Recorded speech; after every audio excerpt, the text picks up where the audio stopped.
Nous pouvons être brisés négativement ou positivement. Nous devons enseigner la parole de Dieu dans sa totalité et la parole doit être enseignée d'une façon équilibrée pour que les gens sachent que recevoir et sachent à quoi résister. Restez avec nous dans Jouissez de votre vie.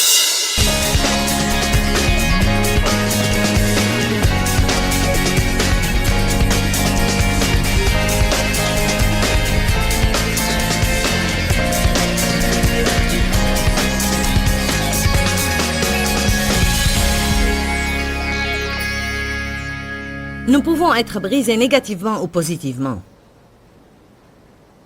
En général, le mot « brisé » tend à nous effrayer beaucoup. La Bible dit par exemple dans Éphésiens 6 que le père ne doit pas irriter son enfant, sinon il aura l'esprit brisé. Il y a une écriture dans Proverbe qui dit « L'esprit brisé, qui le relèvera ?» Pourtant, la Bible nous dit dans Psaume 51 que le seul sacrifice qui convienne à Dieu, c'est un cœur brisé et contrit. Un cœur qui s'est vraiment humilié à cause de ses péchés et qui s'est complètement repenti de ses péchés. Dans tout enseignement biblique que nous donnons, nous devons respecter un certain équilibre. Dieu ne veut blesser personne, il nous aime et tout ce qu'il fait dans notre vie va toujours concourir à notre bien. Mais certaines choses, certains temps, nous avons à endurer quelques peines dans notre vie. Nous avons à endurer quelques conflits dans notre vie afin de changer et de devenir la personne que Dieu veut que nous soyons pour son propre profit. En fait, mon message ce matin est intitulé « Êtes-vous sûr que vous voulez que Dieu se serve de vous ?» Je veux que vous pensiez à cela. Êtes-vous sûr que vous voulez que Dieu se serve de vous? Parce que si vous voulez cela vraiment, il y a un certain prix à payer. Si vous voulez que Dieu se serve de vous largement, vous aurez à payer plus que ceux qui veulent qu'il se serve d'eux d'une façon restreinte. Certains prient sans avoir aucune idée des choses pour lesquelles ils prient. C'est tout comme les fils de Zébédée dont la maman a dit à Jésus « Je veux que mes deux fils soient assis l'un à ta droite et l'autre à ta gauche. » Et Jésus a répondu « Tu ne sais pas ce que tu demandes. Pouvez-vous boire la coupe que je dois boire ?» Il est bien parfois de parler du fait de boire cette coupe. Il est merveilleux d'entendre tous ces messages qui disent que le Seigneur veut nous bénir, qu'il veut que nous devenions prospères, que notre vie soit couronnée de succès, que Dieu nous aime, que sa miséricorde est éternelle et qu'il n'y a aucune condamnation pour nous. Nous avons besoin de tous ces messages. Mais vous devez considérer la parole de Dieu de tous ses côtés. Vous ne pouvez pas considérer un côté et ignorer l'autre. Je vais répéter ce que j'ai dit hier. Cette série de messages ou des enseignements pareils, si vous ne les comprenez pas et vous ne les recevez pas, ou bien si vous les comprenez, vous pouvez les comprendre sans vouloir les recevoir. Certaines personnes n'ont jamais reçu un tel enseignement, alors ils ne comprennent pas ce qui se passe dans leur vie. Ils vivent tout le temps dans la confusion, car ils ont entendu parler de la terre promise, mais il ne semble pas qu'ils vont l'atteindre. Ils ne comprennent pas, ils passent toute leur vie à penser « Quel est mon problème? J'ai suffisamment de foi. Quel est mon problème? » Notre problème est que la plupart des chrétiens ne grandissent jamais.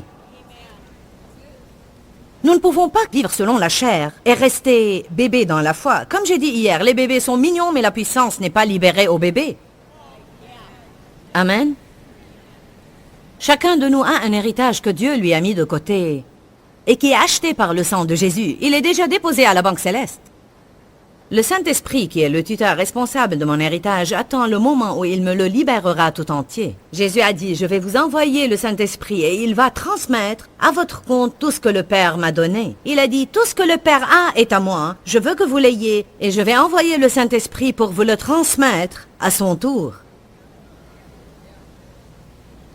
Mais Dieu nous aime tellement qu'il nous a bénis au-delà de ce que nous pouvons concevoir. Pourquoi vous ne permettez pas à vos enfants de jouer avec l'électricité? Pour ne pas se faire mal. Pourquoi vous ne donnez pas les clés de la voiture à un enfant de 10 ans? Pour ne pas se faire mal. Nous avons parfois à retenir les bénédictions par amour. tout comme nous bénissons par amour. Ma fille a dit ce matin, après avoir reçu les offrandes, qu'elle prie toujours et demande au Seigneur de ne pas la bénir au-delà de ce qu'elle peut supporter. Et je crois que Sandy prie cette prière non seulement parce que Dieu l'a guidée à le faire, mais aussi parce qu'elle m'a entendu enseigner cela et le dire dans ma vie. Vos enfants vont croire ce que vous dites. Vous devez apprendre à vos enfants de ne pas être axés sur les choses, mais de vouloir grandir et être tout ce que Dieu veut qu'ils soient. Oui, Seigneur, je veux être béni. Je prie maintenant pour que le Seigneur me donne la capacité de bénir les autres d'une façon radicale, mais je ne veux pas que Dieu me donne plus que ce que j'ai si je ne peux pas m'en occuper. Alors nous ne pouvons pas être bénis, bénis, bénis, bénis, bénis matériellement, alors que notre vie spirituelle est toujours là. Parce que ça va résulter évidemment en un problème. Alors je vous dis que nous pouvons être brisés. En fait, il y a un livre intitulé « Briser positivement » et j'aime beaucoup cela. Briser positivement, c'est exactement ce dont nous avons besoin. Nous ne devons pas être brisés négativement. Dieu guérit ceux qui ont le cœur brisé, ceux qui ont été blessés et maltraités par les autres. Dieu les guérit, il nous donne la beauté au lieu des cendres. Mais pourtant, il faut que nous soyons brisés dans notre vie. J'ai dit l'autre fois que nous devons avoir le cœur vraiment brisé afin de détester ce que le Seigneur déteste, de ne pas vouloir ce que le Seigneur ne veut pas, d'abhorrer le mal, et que tout ce qui est vraiment dégoûtant pour Dieu nous devienne dégoûtant et détestable également. La Bible dit par exemple que consulter un médium ou un voyant pour avoir des informations est une abomination aux yeux de l'Éternel. Vous ne pouvez pas jouer au feu sans vous brûler. Il faut qu'on se débarrasse des compromis dans notre vie. Amen. Dans le psaume 51, je vais vous donner un bref aperçu de ce qui se passait. David avait commis un grand péché en commettant un adultère avec une femme appelée Bathsheba et en envoyant son mari au combat pour être tué parce qu'il voulait la femme. Elle était tombée enceinte et David ne savait que faire. Elle n'était pas enceinte de son mari car il était au combat où David l'avait envoyé. En fait, vous pouvez tous lire 2 Samuel, dans lequel j'ai trouvé quelque chose d'intéressant dont je n'ai jamais fait mention avant. La Bible dit, au temps où les rois ont coutume de partir en guerre, David envoya ses officiers en campagne et il est resté à Jérusalem. Et il a vu Bathsheba. S'il avait été là où Dieu voulait qu'il soit, il aurait évité tous ces ennuis. Il était au mauvais endroit, au mauvais moment. J'aime cela. Au temps où les rois ont coutume de partir en guerre, David resta chez lui. Je me demande à combien de personnes Dieu a parlé pour qu'il soit là aujourd'hui. Je me demande à combien de personnes Dieu a demandé de prendre un jour de vacances pour venir ici et se tenir dans sa présence. Et s'ils lui avaient obéi, ils auraient pu résister à quelques problèmes ou tentations qui étaient sur le point de les attaquer et ils auraient pu ainsi les éviter complètement. Mais non, ils n'ont pas voulu payer le prix pour prendre ce jour de vacances. Je ne peux pas prendre mes vacances pour aller à l'église. Soyez là où Dieu vous demande d'être et au moment qu'il précise. Souvent, nous trouvons une grande protection en cela. Mais parce qu'il était au mauvais endroit et au mauvais moment, parce qu'il ne faisait pas ce qu'il était supposé faire, il a attribué sa responsabilité à quelqu'un d'autre. Je vais rester chez moi et qu'ils fassent eux-mêmes la guerre. Lors de la tentation, il n'a pas pu résister. Et puis, il s'est fait prendre parce qu'elle est tombée enceinte. Et là, il s'est laissé entraîner dans le niveau suivant du péché. Quand quelqu'un commet un péché, souvent il se laissera entraîner vers le niveau suivant de péché pour dissimuler ce niveau de péché. Puis tout devient un vrai gâchis, n'est-ce pas? Alors il avait envoyé le mari au combat pour être tué. Et après la naissance du bébé et après que David eut envoyé Uri à la guerre pour être tué et qu'il se fut marié avec Bathsheba pendant 1 an, il n'a pas confronté son péché. Si vous lisez tout le Psaume 51, vous trouverez que la vie de David était un désastre. Je ne vais pas le lire maintenant, mais il avait perdu sa joie et la présence de Dieu. Vous ne pouvez pas ignorer un péché dans votre vie et vous attendre à jouir de la présence de Dieu et vivre dans la joie et la paix. Nous allons soit vivre dans la sainteté, soit être misérables. Il n'y a rien de plus misérable qu'un pécheur né de nouveau.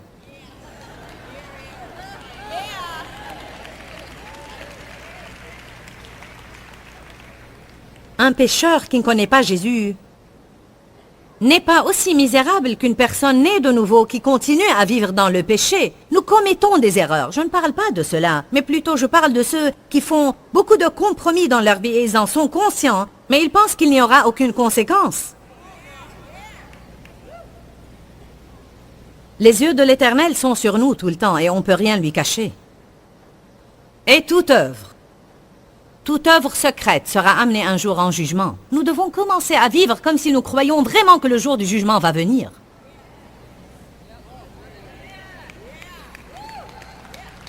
Je n'essaye pas de vous faire peur, mais on a besoin d'avoir un peu peur à l'église de temps en temps. Peut-être on n'entend pas parler de l'enfer, du feu et du soufre de nos jours. Beaucoup de prédicateurs craignent d'aborder ces sujets car souvent les gens ne supportent pas ce genre d'enseignement. La Bible dit que dans les derniers jours, les gens deviendront égoïstes et égocentriques. Et si vous leur prêchez quelque chose qu'ils ne veulent pas entendre, ils chercheront un autre prédicateur. C'est exactement ce qui se passe dans nos églises aujourd'hui. Le pasteur m'énerve, je vais me trouver une autre église. La Bible dit ils auront la démangeaison d'entendre des messages qui leur permettront de continuer à vivre selon la chair. J'ai la bonne congrégation aujourd'hui. Vous avez soif de la parole. Puisque vous avez pris des vacances pour être là, je ne dois pas me soucier de ce que je vous dis, n'est-ce pas?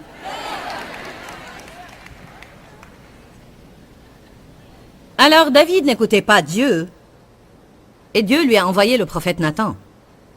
Et Nathan lui a raconté une histoire. Les rois étaient supposés juger les choses. Il a dit, s'il y avait un riche qui avait un grand troupeau de brebis et des bœufs en très grand nombre, mais qui a pris la seule brebis d'un pauvre, comment pourrait-on le punir? David a répondu, il mérite d'être puni sévèrement, il mérite la mort, il doit être puni. Et Nathan regardait David et lui dit, tu es cet homme.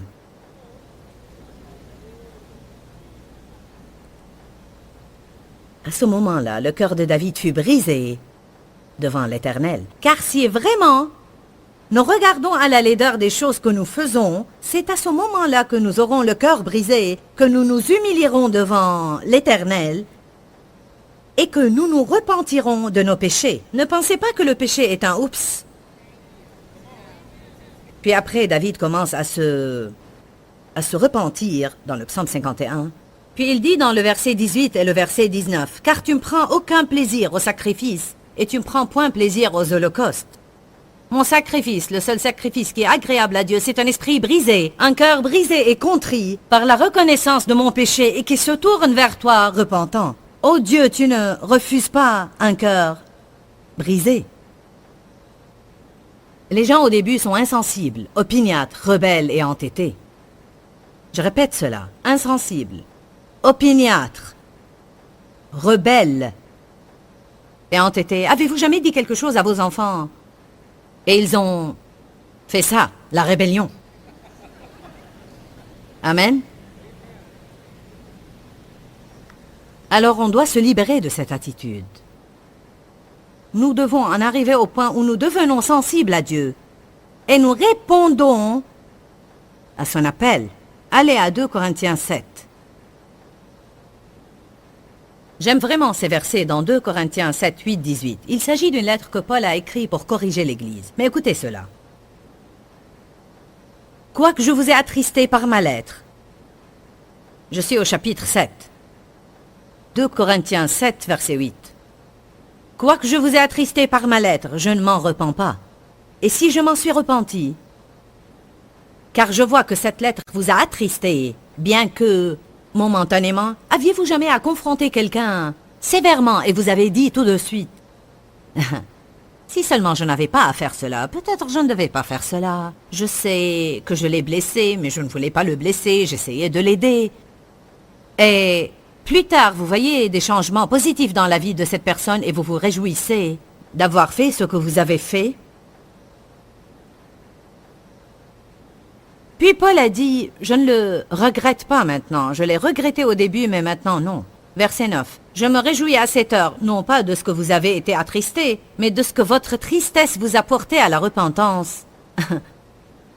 Car vous avez été attristé selon Dieu, afin de ne recevoir de notre part aucun dommage et aucun tort.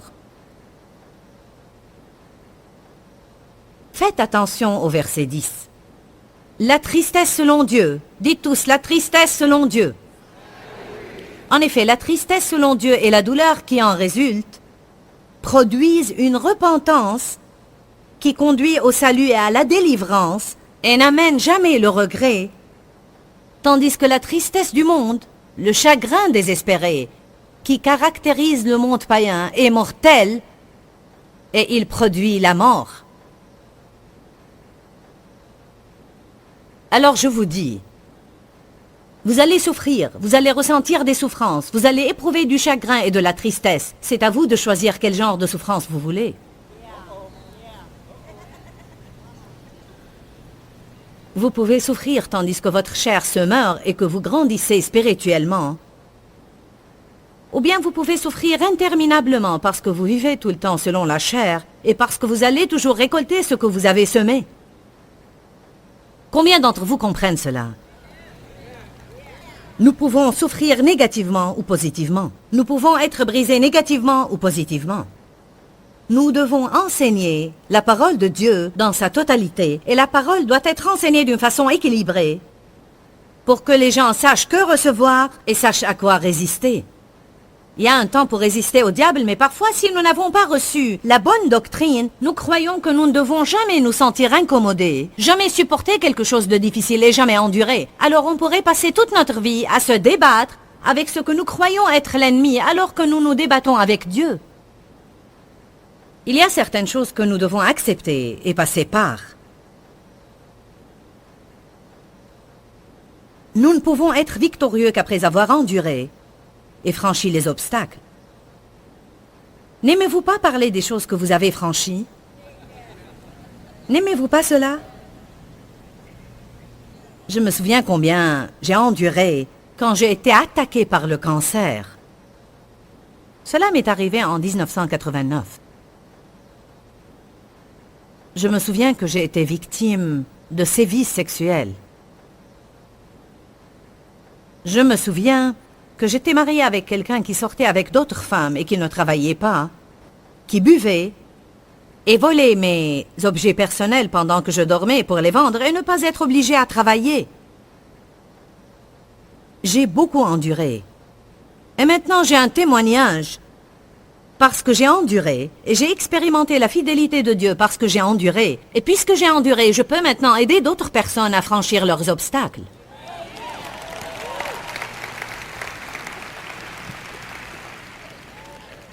Il vous est très bon de m'écouter témoigner de ce que j'ai enduré, mais vous n'étiez pas là quand j'ai enduré.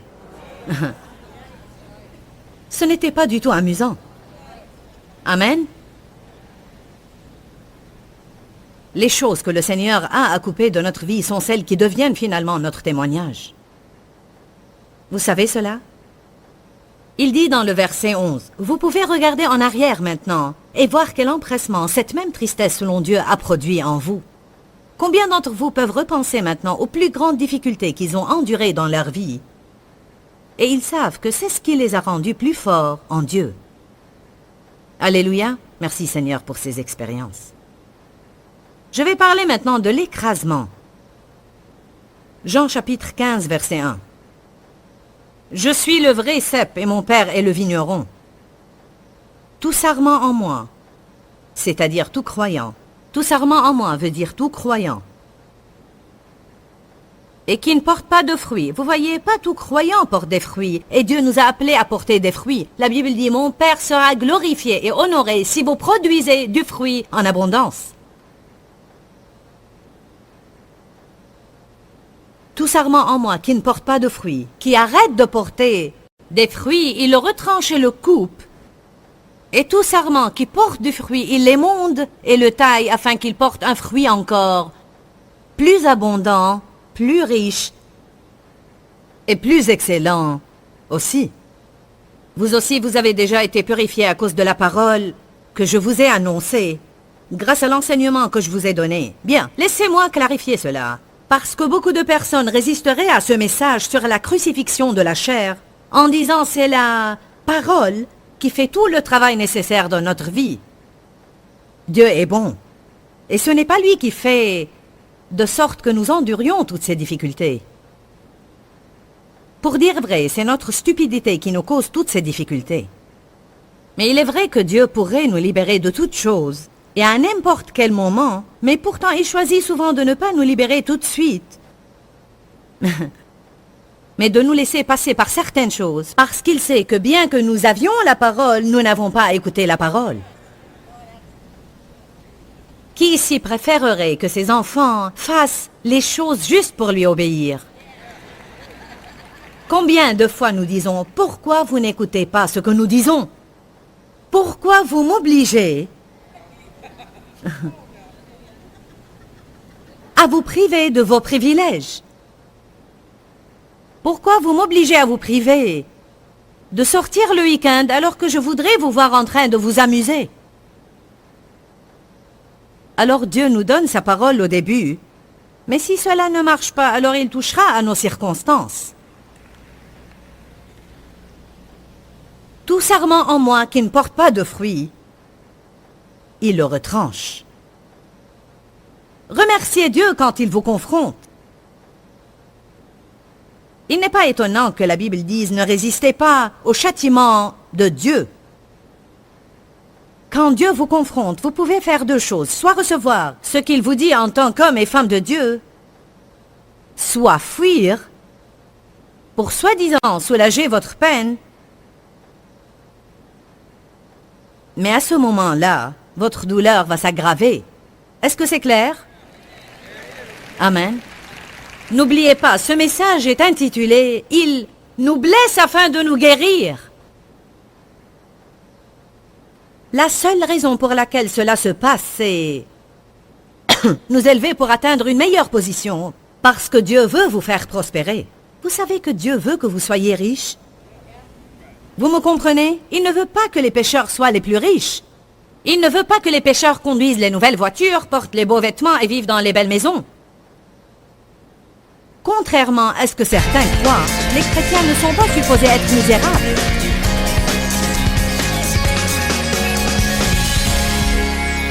Aujourd'hui, nous avons parlé comment être utilisé par Dieu et je crois que c'est quelque chose auquel on aspire tous. C'est un désir intrinsèque. Seigneur, je veux que tu m'utilises. Je veux que tu fasses quelque chose à travers moi. Je sens toujours que quand le Saint-Esprit vient dans la vie de quelqu'un, il est le consolateur. La Bible dit le Saint-Esprit est le consolateur. Alors quand le consolateur vient habiter en nous, nous allons devoir aider d'autres personnes. Nous voulons que Dieu nous utilise pour aider les autres, mais il y a des préparatifs qui doivent avoir lieu dans notre vie. Je vous encourage à laisser Dieu faire tout ce qu'il veut faire en vous.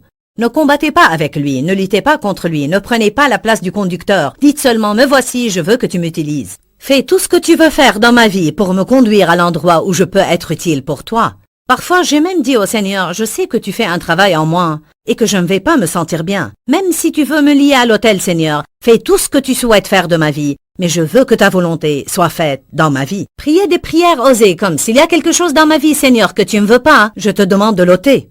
S'il y a des gens dans ma vie qui ne sont pas bien pour moi, je veux que tu les enlèves. » On passe beaucoup de temps à essayer d'introduire Dieu dans les choses qu'on veut, au lieu de le laisser agir et faire ce qu'il veut, et accomplir sa volonté dans notre vie. Si vous voulez que Dieu vous utilise, c'est un privilège. Il y a une importante responsabilité pour chaque privilège. Demeurez dans la parole, parce qu'il y a la vie dans la parole. Que Dieu vous... Pourquoi Seigneur, pourquoi? Dans ce livret, Joyce Meyer nous enseigne à travers la parole comment être délivré de la confusion. Pour obtenir ce livret gratuitement, écrivez-nous à Joyce Meyer, boîte postale 40095-6300 Larnaca, Chypre. Ou bien visitez notre site web www.joycemeyer.org/ FR.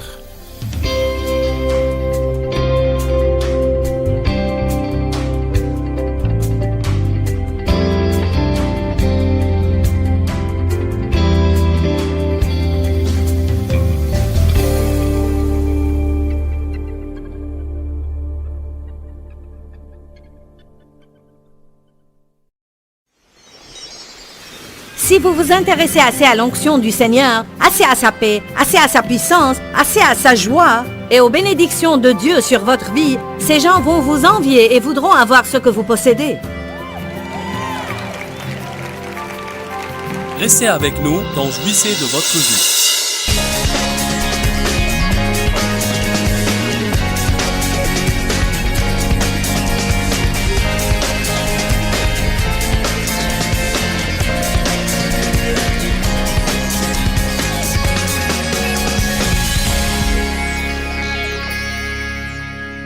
Il y a des fois que nous devons payer un prix dans notre propre vie afin que quelqu'un d'autre soit aidé et béni. Ce que nous pouvons passer par parfois n'a pas grand-chose à voir avec nous, mais nous passons par pour que quelqu'un en bénéficie. Si tu veux être utilisé par Dieu, tu dois passer par certaines choses afin que Dieu t'implique dans des situations où quelqu'un d'autre peut être sauvé. Tu es déjà sauvé. Tu n'as pas besoin de faire les choses dont je parle afin d'être sauvé, ni de mûrir spirituellement pour être sauvé. Notre salut n'est point par les œuvres. Aujourd'hui, je vous parle des fruits et des œuvres. Mais votre salut n'est point par les œuvres, mais par la grâce. La grâce est un don gratuit. Mon nom est inscrit dans le livre de vie de l'agneau, car j'ai accepté Christ comme mon sauveur. Je crois qu'il est mort sur la croix pour moi. Je crois qu'il a payé le prix pour le pardon de mes péchés. Il est l'unique sacrifice accepté pour payer le prix de mes péchés. Mais beaucoup de gens s'arrêtent juste à ce niveau-là. Ils se contentent de leurs autocollants, de leurs pins de Jésus et de leurs baladeurs, et c'est tout ce qu'ils ont.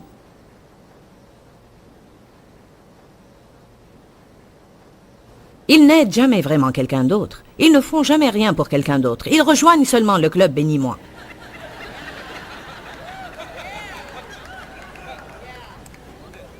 Bien, je suis venu pour obtenir ma bénédiction. J'entends souvent cela. Ouh, je suis là pour obtenir ma bénédiction.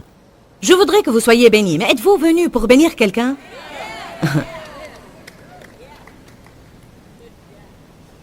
Merci, Seigneur. Quand est-ce que nous allons finir avec ce mode de moi? Dieu voudrait t'utiliser pour aider les autres. S'il n'avait pas un but pour toi, il t'aurait déjà sorti d'ici. Ne sois pas ici pour occuper une place. Amen.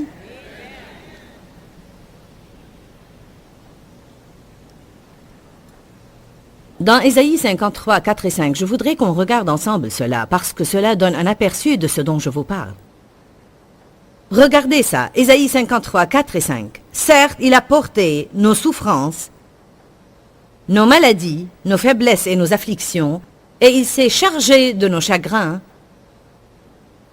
de nos douleurs et de nos punitions. Et nous l'avons considéré comme atteint d'une plaie, comme frappé par Dieu et humilié. Mais il était transpercé à cause de nos crimes, écrasé à cause de nos fautes et nos iniquités. Le châtiment qui était nécessaire pour que nous obtenions la paix et le repos est tombé sur lui, et c'est par ses meurtrissures et par ses blessures que nous sommes guéris et rétablis. Jésus a dit, suivez mon exemple et faites ce que j'ai fait. L'apôtre Paul dit dans plusieurs épîtres que les choses qu'il passait par étaient pour le bénéfice d'autres croyants.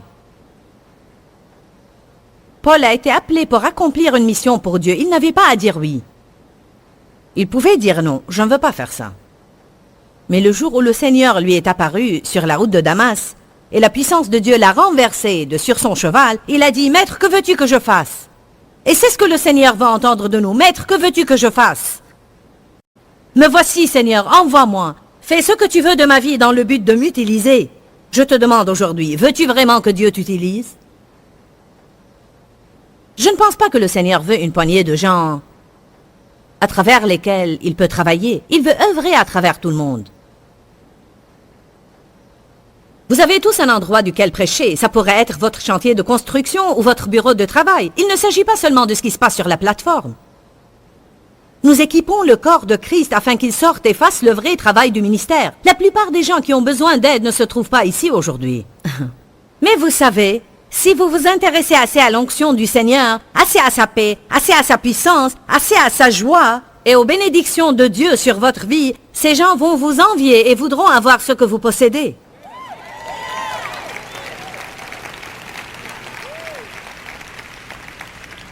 S'il vous plaît, comprenez cela. Dieu a tout son héritage de bénédiction qui ne peut nous être libéré qu'à condition de mûrir et de croître. Et pour atteindre ce stade, nous devons passer par des épreuves. Mais si nous ne les surmontons pas et ne recevons pas les bénédictions de Dieu, personne ne voudra ce que nous avons. Personne ne voudra de vos dépressions. Personne ne voudra de votre mauvaise attitude. Personne ne voudra de votre pauvreté et misère. Ils veulent des gens stables, quelles que soient leurs circonstances. À ce moment-là, ils commencent à dire « Waouh, rien n'a l'air de t'ébranler. Qu'est-ce que tu possèdes que je n'ai pas? Quoi que ce soit, je voudrais l'avoir. Bon, tu parais heureux tout le temps, et je veux dire, tu as perdu ton travail la semaine passée, tout comme moi, et malgré cela, tu as l'air heureux et calme. Comment peux-tu faire ça? Tu es en train de vivre un problème dans ton mariage. Je sais que tu as un problème puisqu'on en a déjà parlé. J'ai eu un problème dans le mien et je suis déprimée et découragée. Et tu as l'air comme si rien ne s'est passé. Comment peux-tu faire ça? Cela nécessite une certaine maturité. Rappelez-vous de la lecture avec laquelle nous avons conclu la veille dans Psaume 94, que Dieu continue à instruire son peuple jusqu'à ce qu'ils apprennent comment rester calmes au mauvais jour. Je pense que l'une des choses pour lesquelles le monde est vraiment affamé, plus que tout, c'est la stabilité. Je veux des personnes qui ne soient pas branlantes. Je veux des personnes qui seront demain, vous savez, exactement comme ils ont dit qu'ils allaient être. Je veux des personnes qui tiennent à leurs paroles et non des personnes émotionnelles. Ouh! Et quand tu as besoin d'eux, tu ne les trouves nulle part. Serais-tu un de ces chrétiens paresseux qui s'assoit et qui dit « Nourrissez-moi » et qui laisse quelqu'un d'autre accomplir le travail, payer le prix, faire l'effort, alors que tout ce que tu fais, c'est engraisser de la parole et ne rien faire avec?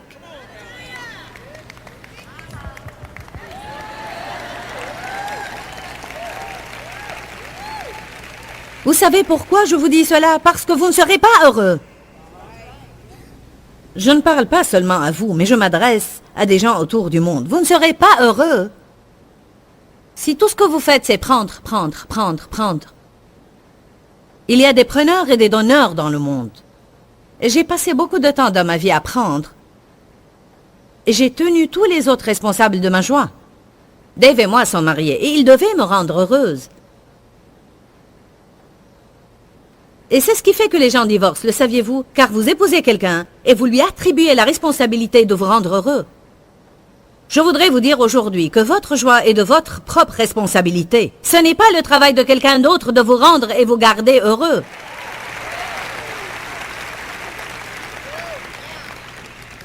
Votre travail, ce que Dieu vous a assigné, c'est de garder quelqu'un d'autre heureux. Si tu disais chaque jour, que puis-je faire pour toi? Comment pourrais-je être une bénédiction pour mon époux? Que puis-je faire pour mon pasteur? Que puis-je faire pour mes amis? Comment pourrais-je être une bénédiction pour les gens avec qui je travaille? Ah, je vous dis, vous parlez de changement radical, intégral et rapide dans votre vie. C'est ce que Dieu attend de vous. Eh bien, qui va prendre soin de moi? Ah, Dieu. Quelqu'un que nous appelons Dieu. Amen. Nous laissons passer le meilleur que Dieu a pour nous, car nous passons notre vie à prendre soin de nous-mêmes. Au lieu de faire ce que Jean 12, 24 dit, « Si le grain de blé ne tombe pas en terre et ne meurt, il demeure seul, mais s'il meurt, il porte beaucoup de fruits. »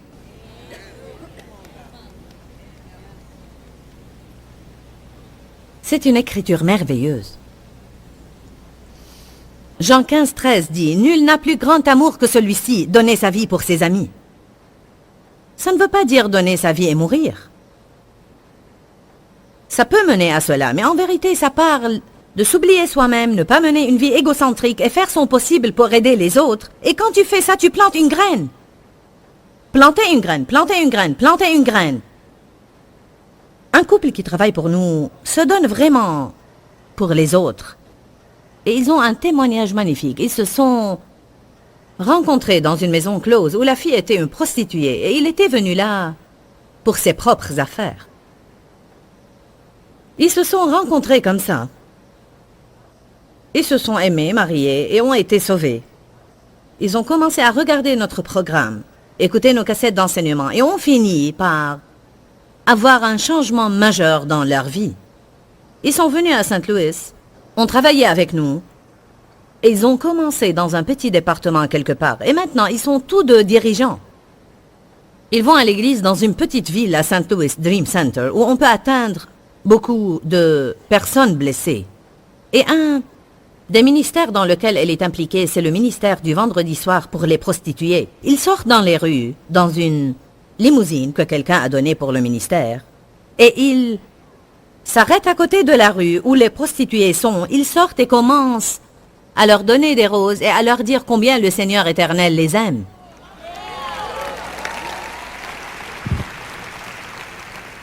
Maintenant, ils travaillent toute la semaine. Et elle chante dans la chorale, elle va à l'entraînement, ils travaillent toute la semaine. Et les vendredis soirs, elle sort dans les rues. Parce qu'elle a un témoignage. Elle peut les regarder et dire, vous n'avez pas à vivre ainsi, Dieu peut changer votre vie. La semaine passée, ils étaient excités à l'idée d'avoir reçu une aide financière majeure. Une ferme que possédaient ses parents quand elle était enfant a été vendue et une part de l'héritage lui est revenue. Je veux dire, comme ça, soudain. Alléluia. Écoutez bien cela. Vous ne pourrez jamais égaliser Dieu dans ses dons, ni dans les finances, ni dans le sacrifice. Celui qui quitte mère, père, frère, sœur, maison et terre pour mon nom recevra, ici-bas et dans cette vie, des centaines d'autres en retour. Quelques-uns parmi nous ne veulent même pas abandonner un ami qui vous pompe la vie. Il vous vole parce qu'il n'est pas là où vous êtes spirituellement et vous le laissez vous épuiser seulement parce que vous ne voulez pas passer une nuit seul chez vous. Mais si vous plantez cela comme une graine, Dieu peut vous donner beaucoup d'autres amis, de bons amis. Mais il faut que vous passiez par.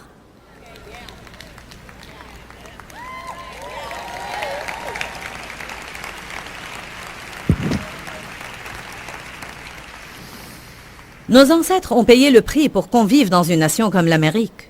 Avez-vous idée combien de personnes ont payé de leur vie pour qu'on soit ici aujourd'hui libre de faire des réunions? Pensez à cela. Quelqu'un devait payer le prix pour la liberté dont nous jouissons aujourd'hui. Quelqu'un doit toujours payer le prix pour que quelqu'un d'autre soit béni. Jésus a payé pour ce que nous avons aujourd'hui. Nos ancêtres ont payé pour la liberté que nous avons maintenant. Le travail que tu as, quelqu'un a dû payer le prix pour construire cette compagnie. Nous avons 500 personnes qui travaillent pour nous. Et un bel immeuble qui est vraiment un cadeau de Dieu et qui a été payé comptant. Je vais vous dire pourquoi nos employés aiment venir au travail dans ce lieu. Parce qu'il est bon de travailler dans cet endroit et ils ont un bon travail. On les paye bien et ils ont une bonne assurance. Et ils aiment ça. Mais ils n'étaient pas avec moi au sous-sol. 3 parmi eux étaient au sous-sol. 3 personnes ont commencé avec nous. Et ils sont toujours là. Mais beaucoup de gens viennent et ils ont un travail dans la vie, dans la parole, et ils jouissent de tous les bénéfices d'un prix qu'a payé quelqu'un d'autre. Vous savez que Dave a payé le prix pour que je fasse cela? Parce que Dave a dû m'endurer durant les années difficiles. Il a dû endurer à travers ces années lorsque je n'étais pas du tout bonne avec lui.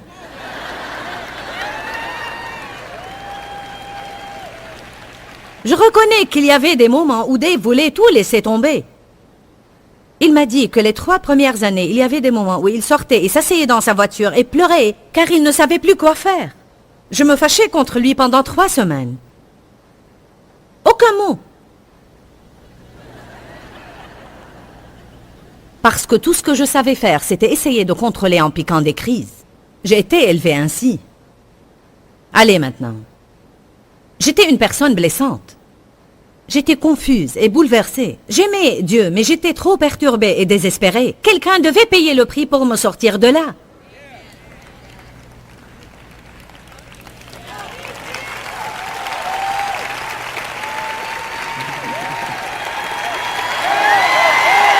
Uh-oh.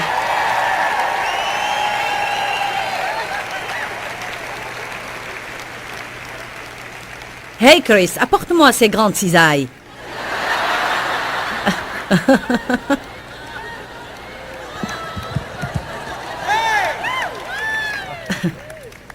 Vous savez, Dave m'a dit plusieurs fois, Dieu m'a mis dans ta vie pour crucifier ta chair. Quelque part, c'était vrai. C'est mon tour. Vous savez, alors que j'étais assis en bas, Dieu m'a dit, va et parle de cela. Parce qu'elle a dit que je suis sorti et j'ai pleuré, mais je n'ai pas seulement pleuré, mais j'ai aussi prié parce que je savais. J'ai été élevé dans une famille chrétienne. Ma mère était très forte de caractère. Et je savais que je ne pouvais l'abandonner. Beaucoup de personnes fuiraient dans de telles situations. Et voilà ce que le Seigneur voulait que je partage. D'autre part, il y avait une bénédiction. Voici la bénédiction, d'accord ? Mais beaucoup de personnes passent à côté de leur bénédiction parce qu'ils ne restent pas forts pendant ces périodes. Oui, j'ai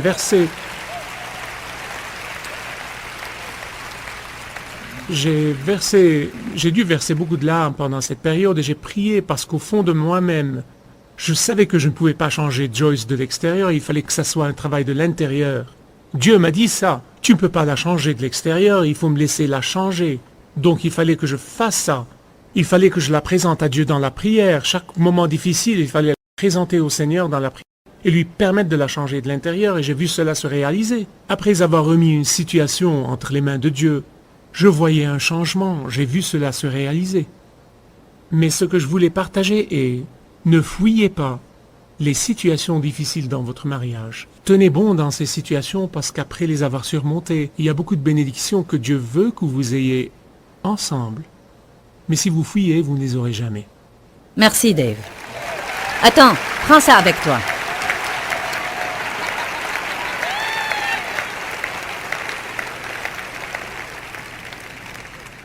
Une des choses que Dave a faites au départ et qui a vraiment crucifié ma chair était que quelle que soit ma colère, il ne me laissait pas lui voler sa joie. Et même à ce moment-là, il était stable, mais sa stabilité me tuait.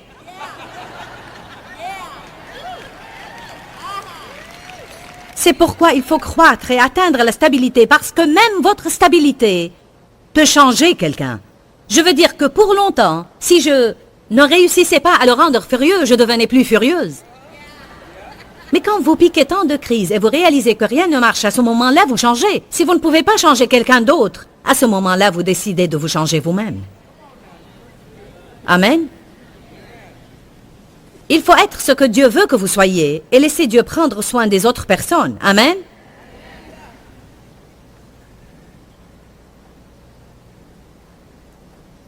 Quel est le prix que nous payons parfois, même dans le ministère? Si vous voulez être utilisé par Dieu, quel est le prix que vous devez payer? Parfois, je dois travailler beaucoup alors que d'autres personnes jouent. Et je ne proteste pas.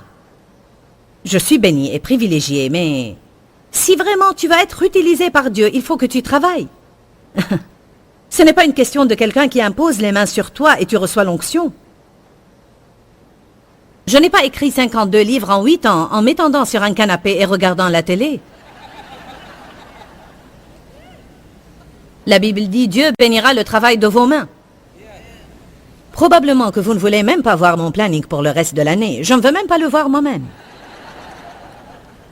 Encore un prix que vous devez payer, si vous voulez être utilisé par Dieu, c'est d'être jugé.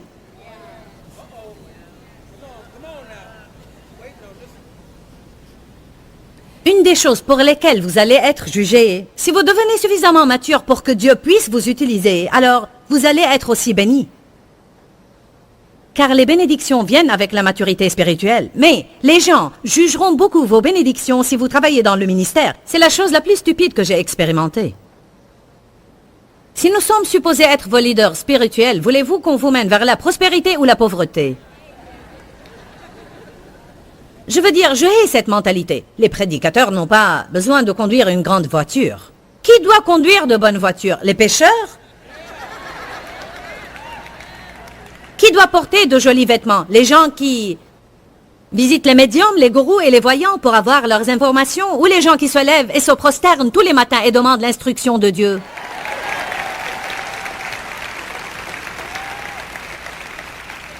Un ami à moi dans le ministère m'a dit hier, « Joyce, que dis-tu des gens qui jugent et critiquent les bénédictions de Dieu sur ta vie? » J'ai dit, il n'y a pas grand-chose à faire. Si je me débarrasse de toute chose pour laquelle les autres me jugent, je ne posséderai rien. J'ai commencé le ministère avec un tailleur emprunté. Je conduisais une voiture qui avait 20 ans. Et j'étais aussi fidèle au Seigneur que je le suis maintenant. Mais Dieu m'a béni à travers les années. Et personne n'a le droit de vous juger. Personne n'a le droit d'être jaloux, car ils ne savent pas le prix que vous avez payé. Si tu ne veux pas faire ce que les autres font pour avoir ce qu'ils ont, alors ne sois pas jaloux d'eux.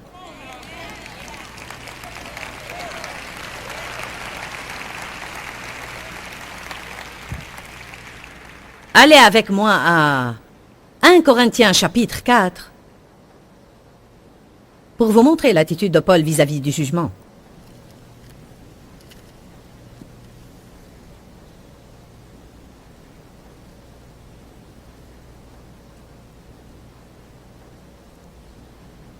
Si vous lisez les versets 1 et 2, vous réaliserez que Paul a été jugé. Dans le verset 3, il dit, « Pour moi, personnellement, il m'importe fort peu d'être jugé et d'être critiqué par vous, et peu m'importe d'être jugé ou questionné par n'importe quelle juridiction humaine. Bien plus, je ne me juge pas non plus moi-même. » Paul est en train de dire, qu'est-ce qu'il veut dire par là? Peu importe ce que vous pensez, parce que je sais bien que mon cœur est juste devant Dieu. Peu importe ce que vous pensez, parce que je sais bien que mon cœur est juste devant Dieu. La Bible dit, il ne faut pas qu'on soit une pierre d'achoppement pour les autres. Et je ne pense pas qu'il faut que vous affichiez vos bénédictions devant les personnes qui n'ont pas ce que vous avez, car cela va les rendre malheureux. Vous ne pouvez pas être affecté outre mesure par le jugement des autres. Dans Galates 6:17, Paul dit, « Dorénavant que personne ne me fasse de la peine, car je porte dans mon corps les marques de Jésus-Christ. » Il a payé le prix. Amen. Je pense à un autre prix que vous devez payer si vous voulez être utilisé dans le ministère, et c'est que votre niveau privé va être ramené à 0. Bien que je sois une personne extrêmement ouverte, il y a des choses que je souhaite garder privées dans ma vie. Il y a des gens qui veulent prendre des photos de ma maison. Et moi, que faites-vous là? Je veux dire, je comprends tout cela et je ne dis pas que cela me dérange, mais je veux seulement dire que vous allez avoir un autre style de vie si vous voulez être utilisé par Dieu. Ma question est, voulez-vous vraiment être utilisé par Dieu? Comment voulez-vous être utilisé par Dieu? Voulez-vous être utilisé un peu ou beaucoup? Voulez-vous être utilisé dans votre entourage ou autour du monde? Je me rappelle, alors que je conduisais à travers ma petite ville à Fenton, c'était avant que j'aie un grand ministère. Je faisais des études bibliques à cette époque. Et j'avais le désir d'aller partout dans le monde et prêcher. J'ai dit, Seigneur, je t'en prie, je veux voyager et prêcher.